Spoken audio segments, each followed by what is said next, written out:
नमस्कार शेतकरी मित्रांनो, तर बघू शकताय आज आपण जे पाहतोय ते आहे पैशाचं झाड. आता तुम्ही म्हणाल पैशाचं झाड काय असते काय कधी, तर मित्रांनो पैशाचं झाड म्हणजे काय, याच्या पानांचं नुसतं विक्री करून पैसा कमवता येतो. पैसा कसा कमवायचा, ही झाडं लावायची, झाडं लावली की तिसऱ्या चौथ्या महिन्यातच याचं कटिंग येतं आहे. कटिंग म्हणजे याच्या नुसत्या स्टिक ज्या आहेत, स्टिक ज्या कट करायच्या आणि स्टिक कट करायच्या आणि फुलवाल्यांना द्यायच्या. फुलवाली लगेच बुके बनवतात, त्यातनं पैसा कमवतात, आपल्याला स्टिकचं पैसे देतात. तर मित्रांनो शेतकरी असाल, झटपट पैसे कमवायचे आहेत आणि कमी क्षेत्रात जास्त उत्पादन घ्यायचं आहे, तर कामिनीशिवाय पर्याय नाही. ही आहे मधुकामिनी, म्हणजेच पैशाचं झाड. आता मधुकामिनी म्हणजे हे असं बघू शकतो आपण कशा पद्धतीची पानं असतात आणि हे बुक्यामध्ये वापरलं जातं आहे.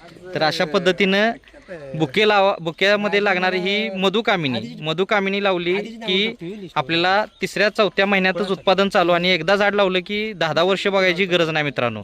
आणि 100चा बंडल जो आहे तो जातोय जवळजवळ 200-250 रुपयानं, म्हणजे एक स्टिक गेली 2.5 रुपयानं.